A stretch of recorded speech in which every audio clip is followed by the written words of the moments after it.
One of the problems that people were having were them blowing up, right, without being able to connect to an actual face, right? So it solves so many of the problems that come with that, and even helps the problem of TikTok's algorithm where people just hop on and start running things up with ads, and you haven't really even understood what your content looks like. That creates some algorithmic problems, which probably aren't worth getting into here, or maybe they are. But yeah, man, artist generated content is it's going to be a love-hate relationship for sure with artists, the labels, all of us, right? But if anything, it'll force collaboration and synergy between teams in ways that it hasn't before.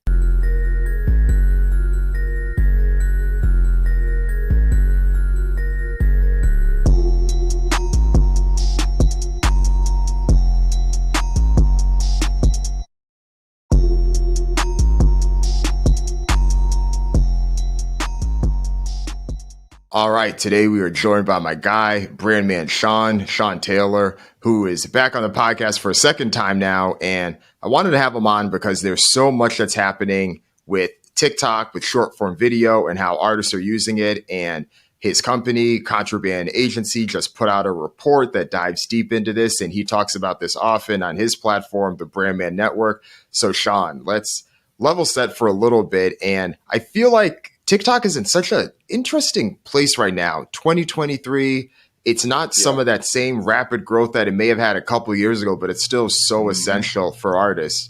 How do you feel about where the platform is right now? I think it's in a really good space, actually.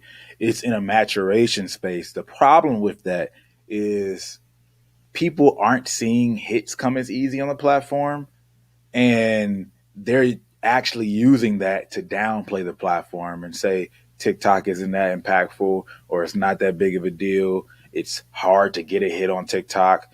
The difference is it's now a normal marketing infrastructure within your whole overall marketing stack.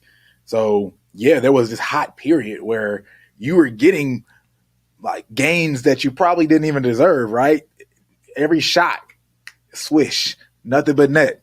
Now you have to do what you're supposed to do in every other space. So I think a lot of the pain that people are feeling isn't necessarily TikTok not being effective. It's TikTok not being unreasonably effective, unbelievably effective. The thing that made me get on TikTok back in 2019. So it's in an interesting space, but I think it's in a good space, actually. And I can go deeper into that specific argument and why I see it that way, because there's some numbers and milestones that I kind of think of it and approach it from. But yeah, that's where I think TikTok is right now. It's a viable marketing channel, but it's not the marketing channel that everybody is going to be as excited about as they were before.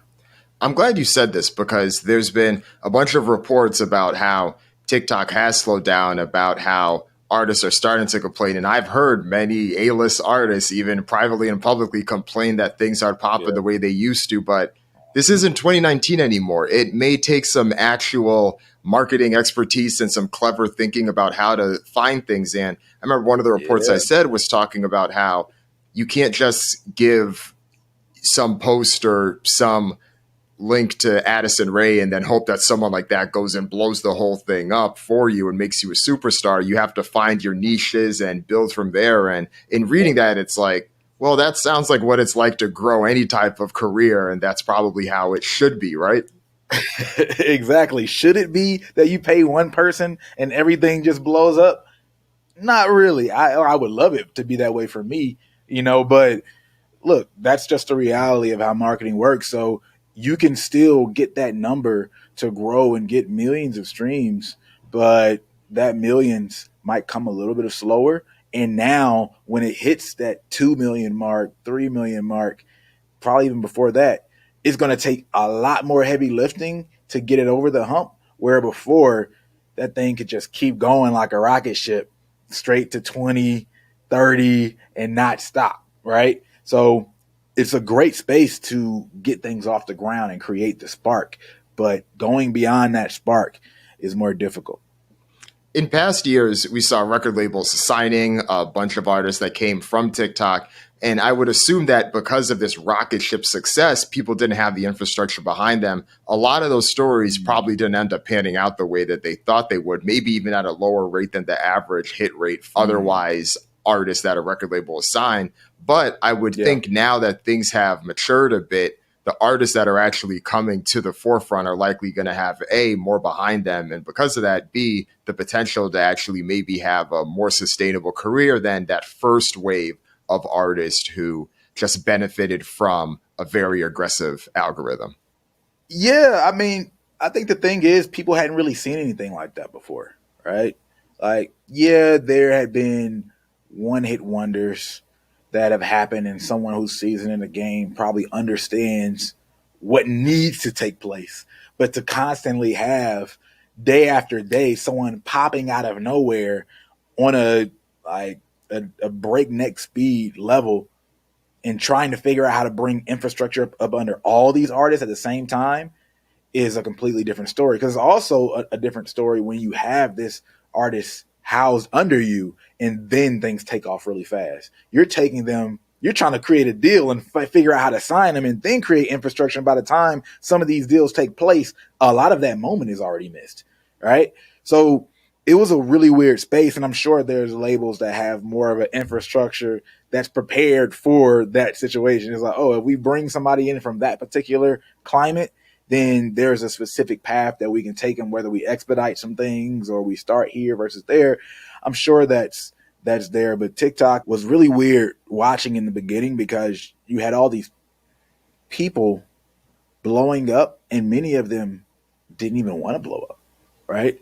You had kids just using the platform and blowing up. They were an artist or just a regular influencer, whatever you call them. They were just doing what kids normally do on apps and became stars overnight, which is very different than the artist who wants to be an artist and then they take off. These are kids who are in their experimentation phase, kind of just having fun playing with things, and then it might be a hit song, right? Without even them trying to pursue it. So it created this really interesting space on TikTok. And unfortunate, where I saw early on, there were so many artists. I don't want to say artists, actually, less artists, more general content creators falling prey to opportunist managers and companies because artists, fortunately, have had a lot of education in these pages. I'm not saying artists don't ever have bad deals in situations, but there's a very common knowledge almost at this point that's been put out for artists getting in bad deals, avoiding bad deals, what you should do, indie culture. That education is out there. As a regular content creator, that information is not out there, right? But it's very similar. So I actually saw like a lot of kids being signed by managers who had nothing to do with the industry at all. They're just like, hey, I'm just about to sign 50. One situation I'm literally thinking about. And he's telling me, yeah, man, I just signed 50 content creators, right, to a management deal. And then thinking of it only from the standpoint of if I leverage these 50, then I'm going to be able to get me a bigger deal, hopefully. But he doesn't have any relationships in place. There's no individual incentive to make any of the individual influencers blow up. It's more just, hey, let me get a stable so I can leverage the stable. And most of those deals fell apart down the road, or hopefully the parents kind of figured it out. But I know some who got burned really bad. But things were moving so fast. Like it was crazy. So a lot of parents were like, okay, this guy knows two or three people in the industry, and but everybody in the industry knows two or three people. So, but that for people who don't have a child in the entertainment industry and they never had any plans and they have no idea what to do, that sounds good. So TikTok was very crazy at the beginning. It was the wild, wild west. Now we're in this period where I think everybody has figured out, not everybody, but many people have figured out how to create more infrastructure. The problem is now the game is harder, and that's how life works, right? It's like, dang, the moment I figure this shit out, right, things change a little bit. But you referenced my report earlier.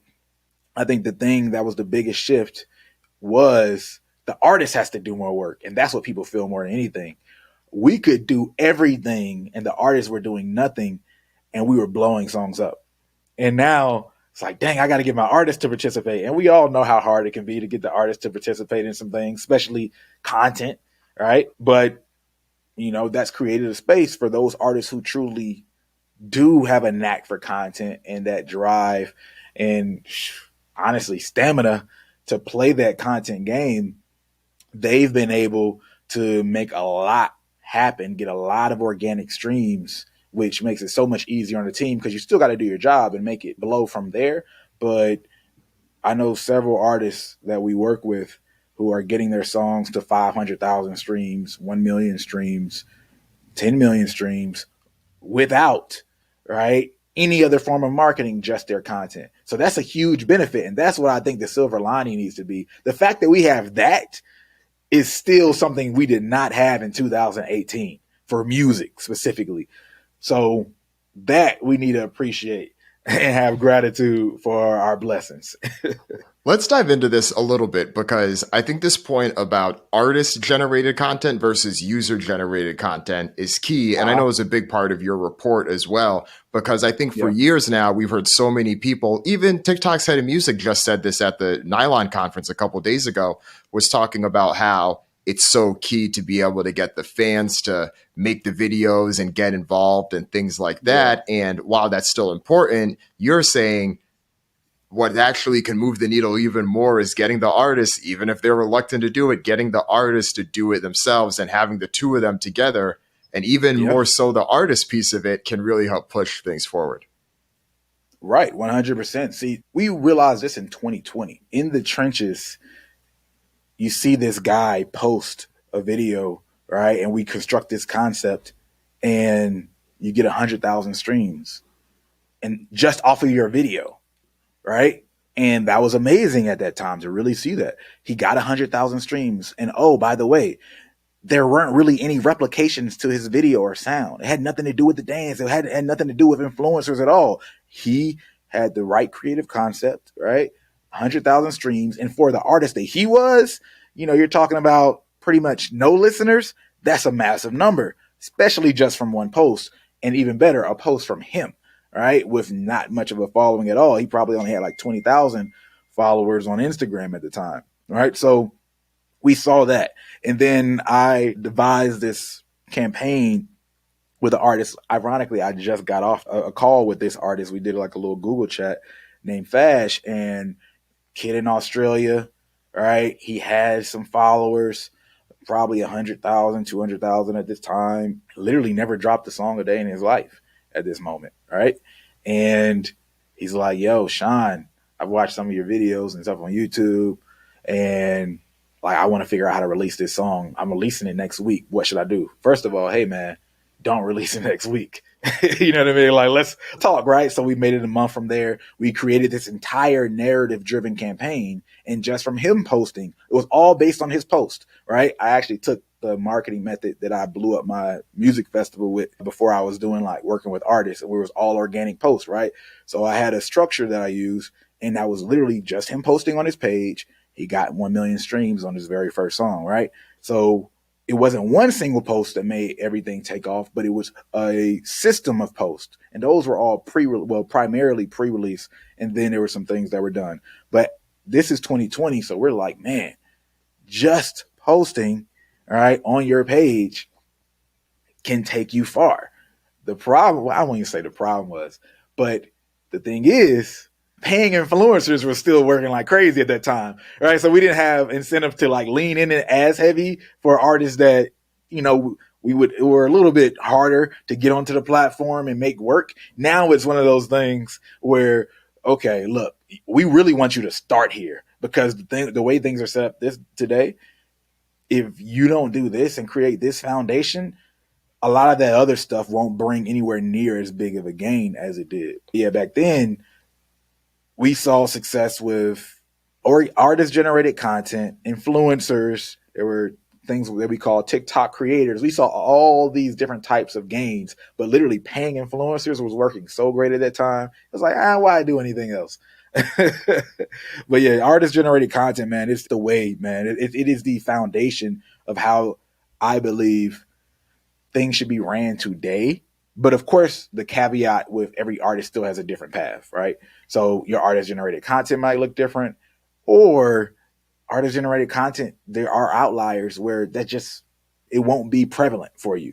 But as a general way, in a business approach to it, I love the fact that one, you're creating fans and visibility for no money, right? You know, however much it costs to create your content, but generally speaking, no money. Two, you're testing songs before you actually put money behind them, right? Three, if something blows, you already have a presence on the platform to connect people to, because one of the problems that people were having were them blowing up, right, without being able to connect to an actual face, right? So it solves so many of the problems that come with that, and even helps the problem of TikTok's algorithm where people just hop on and start running things up with ads, and you haven't really even understood what your content looks like. That creates some algorithmic problems, which probably aren't worth getting into here, or maybe they are. But yeah, man, artist generated content is it's going to be a love hate relationship for sure with artists, the labels, all of us, right? But if anything, it'll force collaboration and synergy between teams in ways that it hasn't before.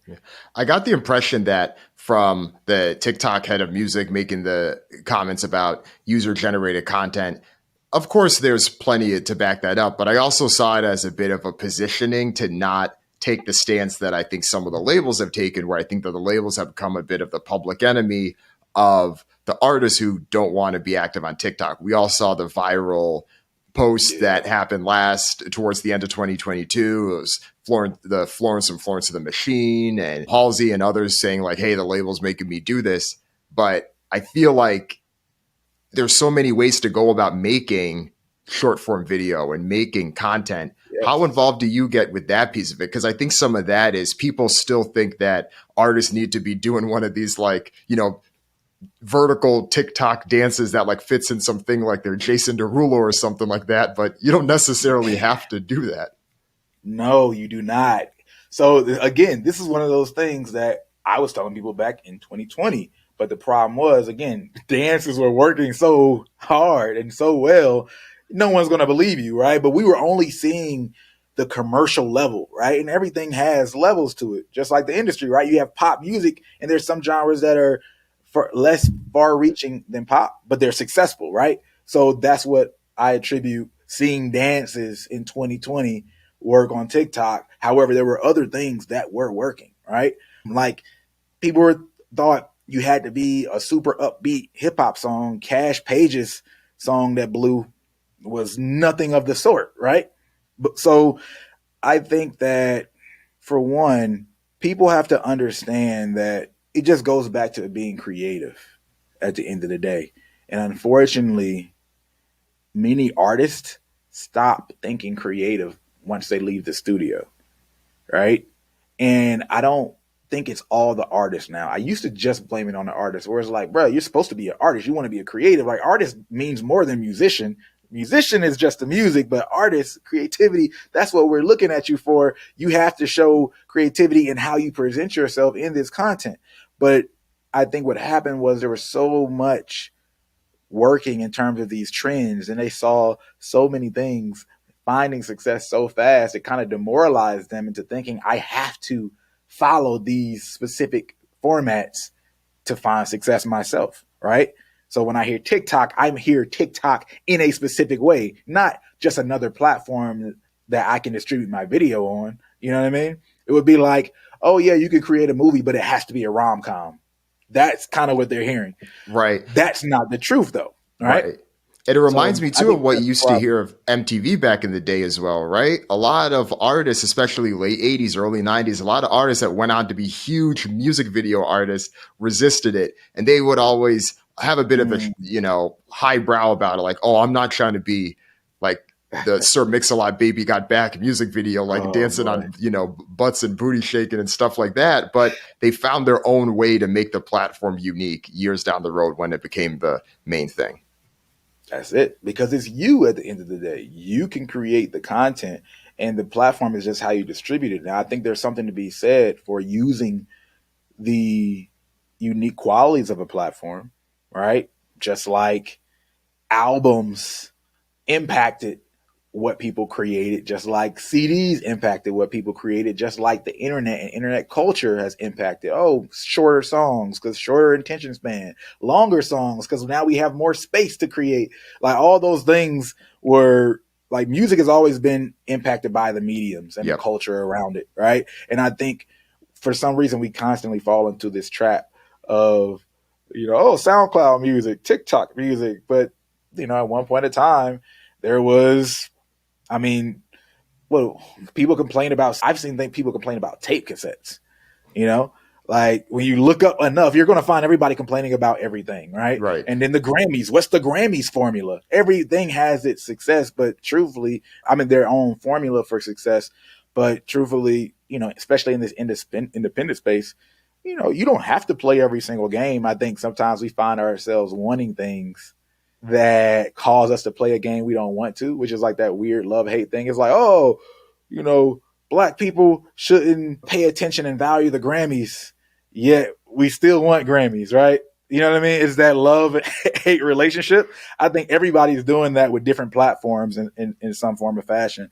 And you asked earlier how deep and involved do we get in people's content creation? It's varying, right? We don't do it with every project, every person. It depends on the vision and also their willingness and the need that's there. But, we've gone as deep as recording things ourselves. I remember one campaign, this wasn't artist generated content, it was an influencer, but we bought something off of Amazon to send her for her to wear in it because it connected with the idea. And she had like 5,000 followers at the time. And the video ended up doing like 2 million, right? So we were like really A&Ring because sometimes it's, TikTok is about narrative and with the presentation. So it's not just, oh, let me go to how many followers, because the beauty of TikTok is you can not have a lot of followers and still get a lot of views. But if you find the right person and can contrast it in the right way, right, you can make it move, right? I don't want to get into that campaign because it might be semi-controversial in a way I got to explain, but We'll save that one for offline then. Yeah, But, we'll save that one yeah. for offline for sure. For sure. But yeah, man, I mean, I think what I've seen is if people can just open their mind and not start with what's moving on a platform and just thinks literally inward out, hey, what do I want to communicate? Now, how do I communicate that on this platform? It'll save a lot of stress, particularly for the artist. Because artists want to do music videos. This is nothing but another video, right? So why can't I, in 60 seconds, be creative, use that box? That box is a framework that will inspire creativity. How can I communicate and make something really dope in 60 seconds? We've had an artist last August blow up his profile from like 20K to 400K and did 2 million streams in about a month with very, very high quality videos. And everybody thinks you got to be really low quality to find success on TikTok and record it from your phone and have the bubbles. These were very, very high quality shots and editing, and it's darker, and it worked, right? So it's really just about dope content at the end of the day. Yeah, for sure. Let's switch gears a bit. I want to talk about TikTok's competitors that are also in this space. I want to talk about YouTube and Instagram, but let's start with YouTube first, because you had recently put out a video where you were talking about YouTube Shorts, their efforts there, and you said you're not concerned about YouTube Shorts' impact because it just doesn't have the culture that exists on TikTok. Yeah. Can you talk more about that? Yeah. So the thing that made TikTok so unique early on was it developed a culture. Like once it hit that network effect, I knew it wasn't going to go away overnight because there's too much money involved outside of the government stuff. But that's a different story, right? And then culture, like people have a different presentation and expectation on how you act on TikTok. It's looser than Instagram. That was the beauty of it, right? So that created a culture. YouTube has an established culture and relationship that they have with their audience. YouTube isn't as interactive. It's a little closer to TV. You know what I mean? And Instagram's a little bit more of a resume. Most people are putting on their best, their Sunday best, if you will.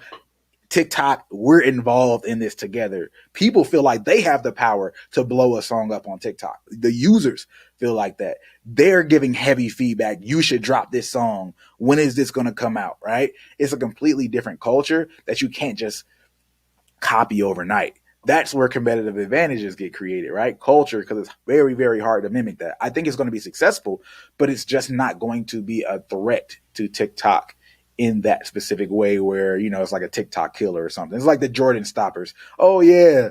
Jordan only scored 39 instead of 35. Cool.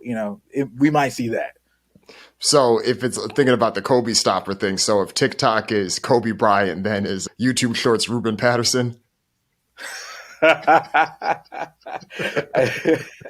You two might want to take offense to that, but in this analogy, yes.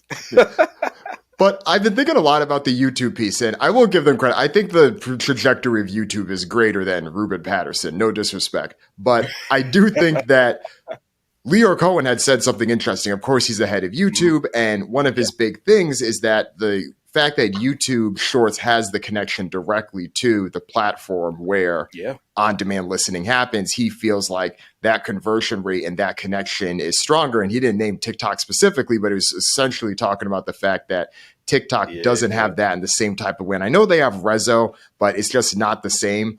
What do you think about that? Because I think the underlying aspect of that is conversion and just being able to transport an audience from one to the other. What have you seen from that perspective? I think Lyor Cohen is extremely smart and savvy, and reading that statement was hilarious because the elephants in the room that he's addressing, and it was like this competitive moment happening. It was like, come on, man, say their name, but you're like, I'm not going to give them any clout. That was really funny to read, but I think that they do have an advantage that TikTok doesn't, right? In that way, the long form content and that mentality. I think it's going to be a lot harder for TikTok to get people to consume shorts on their platform than it is it's going to be a lot harder for TikTok to consume long form content on their platform than it is going to be for YouTube people to consume short form. That makes sense? Yeah, that makes sense. And I feel like part of it too is the conversion rate is one thing. I don't doubt that there's likely could be a higher conversion rate, but I think that absolute number is still what makes the difference at the end of the day. And I just don't know if the overall absolute number of people that are converting from hearing a song on TikTok and then going to stream that artist and then becoming a follower and an avid fan of that artist is necessarily going to be a number that's ever smaller than what we may see otherwise from YouTube. I think YouTube has still made great strides in that area, but I just don't know if I see it coming to that level. No, because again, it's about that culture, right?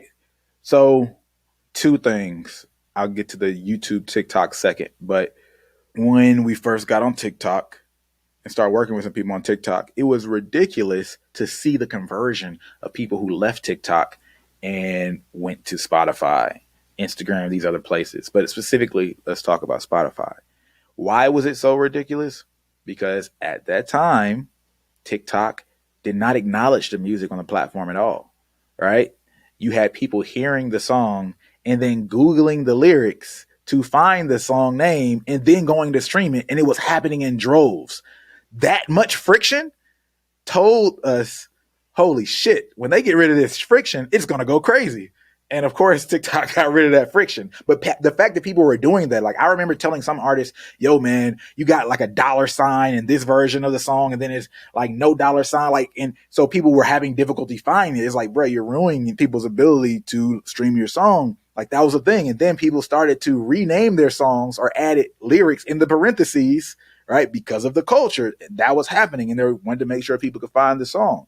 So now we see less of that. It goes back to like the mediums and how things are influencing. Now we see less of that because you can figure out what it is within TikTok and people know how to name it.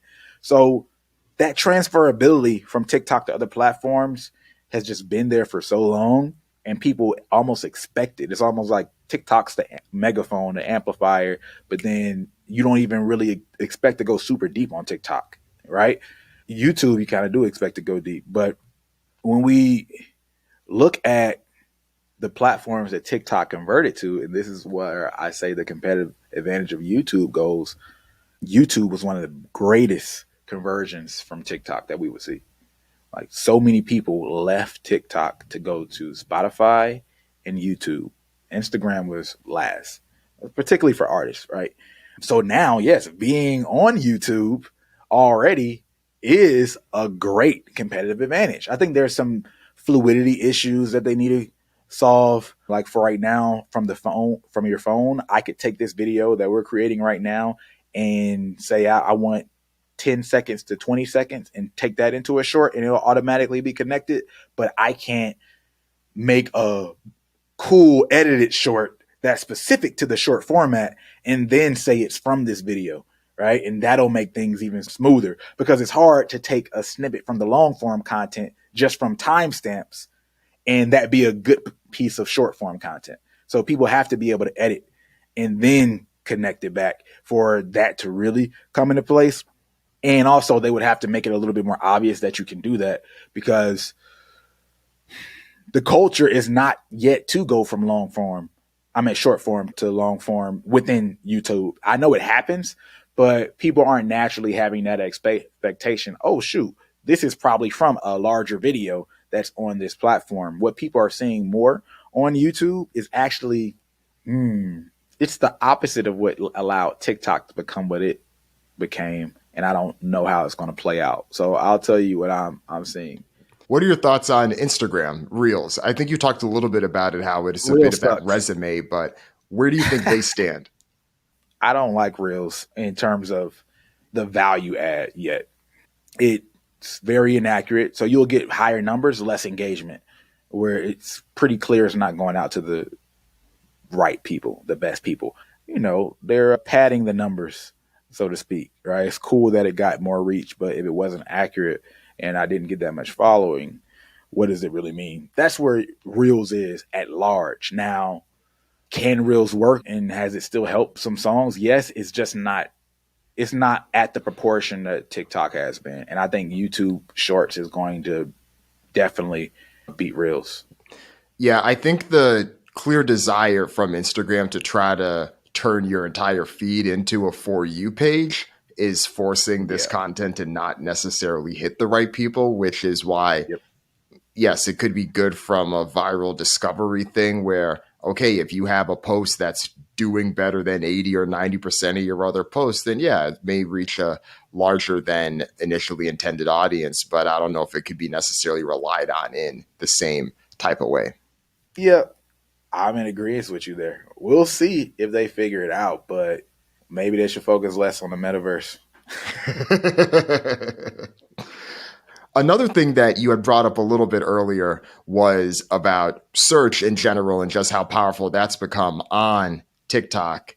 I think it's clear Yep. that they want to, well, I think TikTok is trying to do any and everything. I know this is something for folks that follow in Trapital, been writing about this recently, all the things they're getting involved with. But I do think search is one of those interesting things because they are trying to take on Google head on, and people have seen how, especially Gen Z, they may be more likely to look up something through TikTok than looking it up through Google. What do you see as the potential of that moving forward? And do you think that would be a credible threat to Google at some point? Yes. You know why? Tutorial culture.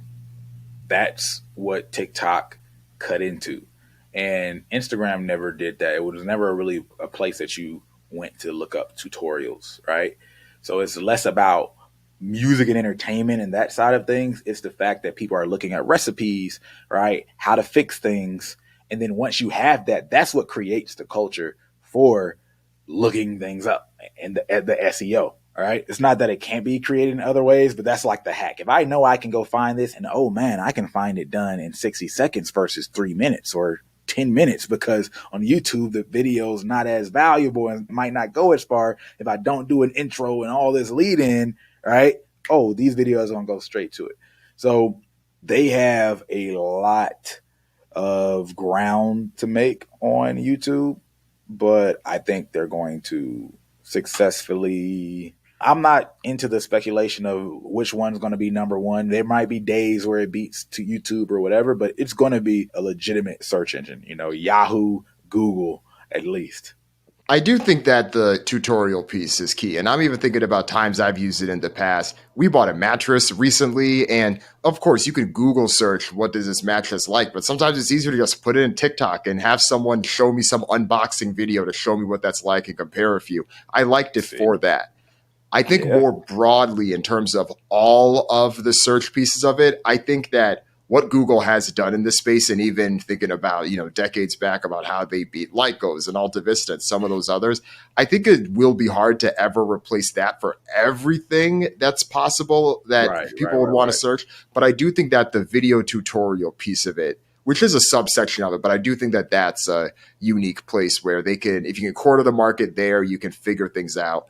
I also think Sure. that either misinformation or ways to just credibly have or understanding for users to know, okay, what is Yeah, legitimate, what is not legitimate is a concern. And I think it's maybe harder to do in a way where I think text, you can have some of those clear things come up where I think the nature of a viral platform wants to show things that, may be sensationalized to some extent through video.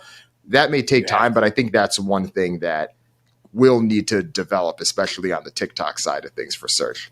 See, what you're explaining is the different personalities of SEO, just like we talk about the different personalities of TikTok, Instagram, and YouTube. So Google dominant, damn near monopoly. You couldn't just be a Yahoo or Bing and actually truly become a threat. But what you could do was be Amazon and eventually have so much shit on there that people just think, oh, if I want a table, I'm going to go to Amazon, look for a table. I'm not going to go to Google, right?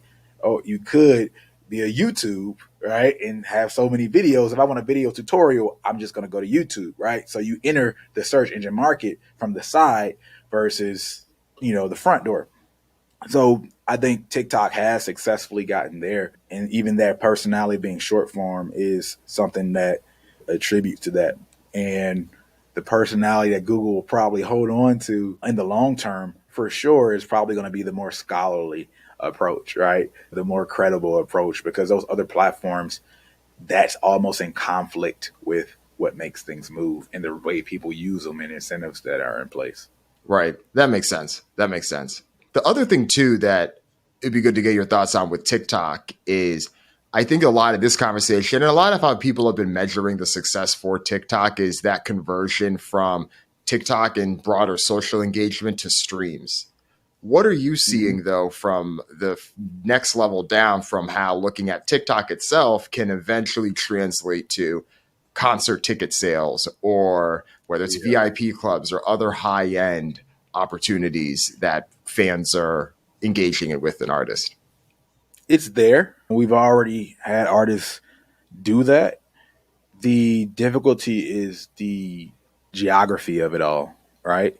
So you can do that, but you aren't completely sure that the video is going to go viral enough within your own audience, right? Because still, especially like most of last year, you still can drop a TikTok and it's mostly going to be seen by new people, especially for people earlier on, right? So if all of your followers aren't necessarily going to see your posts, it's going to be new people, then that creates this issue with going deep with your audience, right? It's great for going viral and gaining and blowing up fast. That's why it happened, right? That built TikTok in a sort of way to show it to more new people than people who are following you. But then at some point, it becomes, well, what are my followers really worth, right? On TikTok.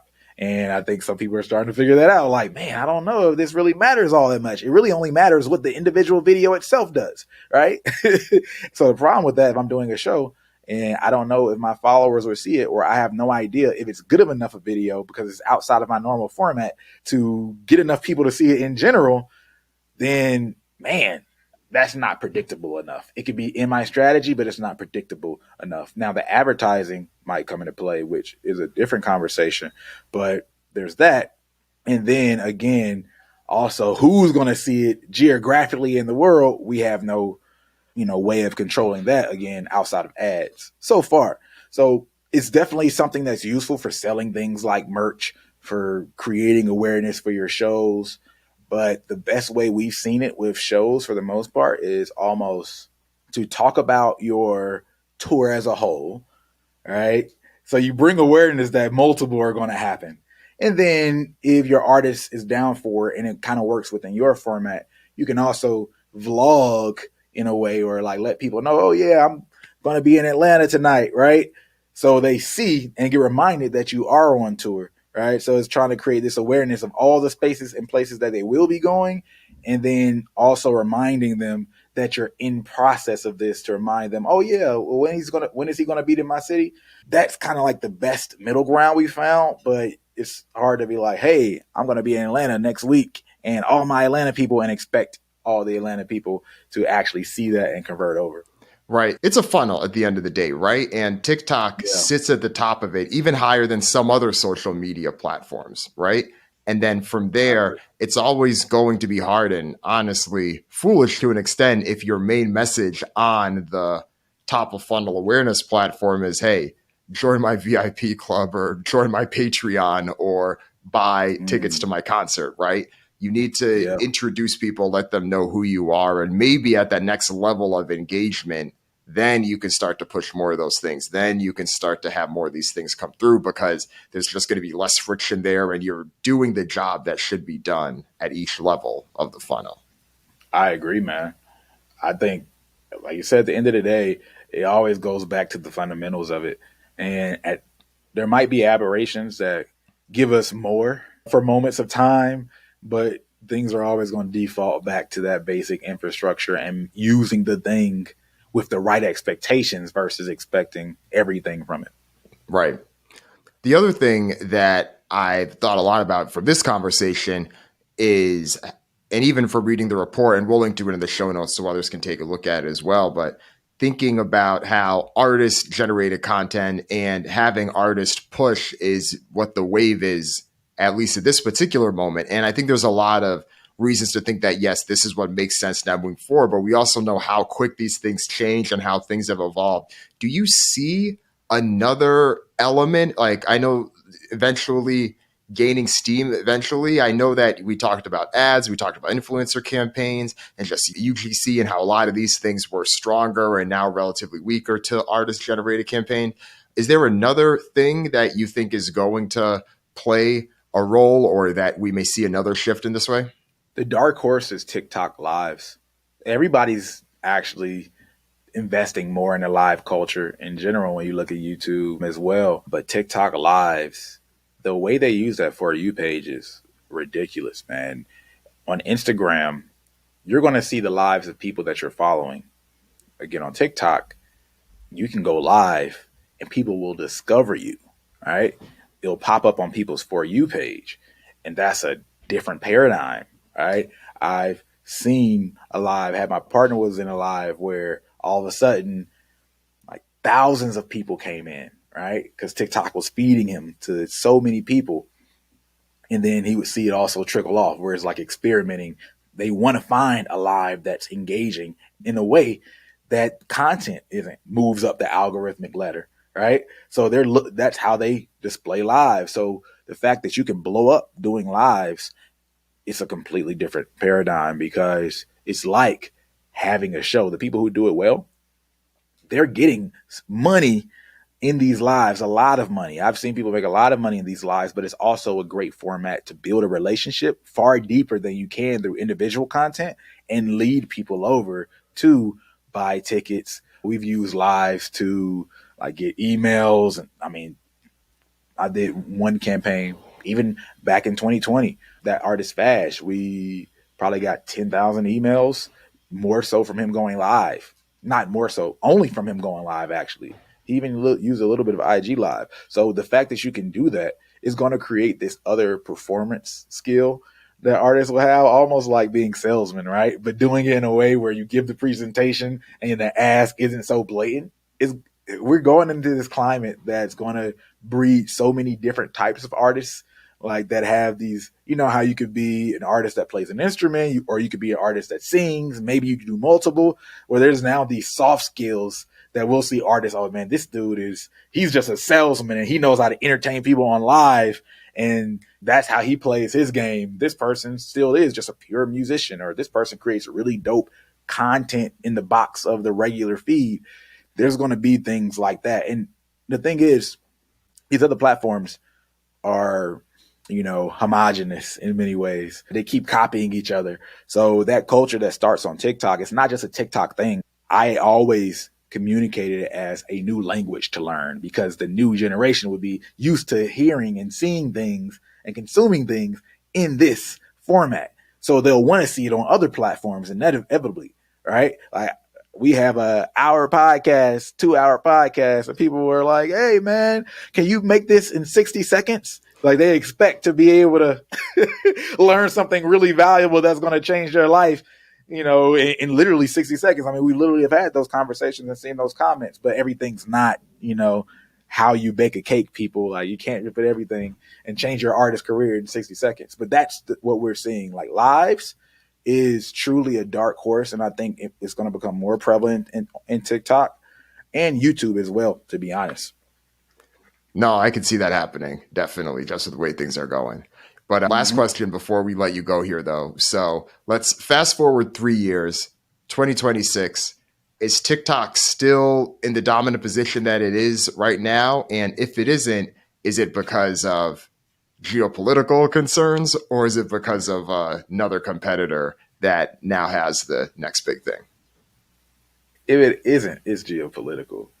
I Okay. think it's going to be pretty dominant. What I've seen in terms of their vertical integration and investment, particularly in music, is just nothing like any other platform. Like, you've seen it. I mean, Sound On, right? Rezo, right? It's just different in what they're trying to do. They have deals that they've offered artists, right? Which is really nice, right? And unique, because, oh, you're on Sound On and you you have a song that blows up using their distribution platform. They have all the data. So now we can offer you a deal and you don't have to pay it back, because it's going to be paid back through the royalties. We're probably using an algorithm to calculate how much we should give you anyway, right? This is already happening, right? So the way they invest in it, I think it's just going to be hard to get a pull away from it in 3 years. Again, it's going to be more of a norm, less hot in its way, but I think they're going to be pretty dominant in three years down the road. Yeah, I'll leave that at that. Yeah, I'm with you on that. I think 3 years, because even though I do think that TikTok has been the fastest to grow to 1 billion users, at least what we've seen from a social app, I do think that the next app will probably be even shorter, just thinking about how much faster adoption is. But it still took TikTok several years to get to this point. So I think maybe 5, 6 years would be a different conversation. But no, I agree with you.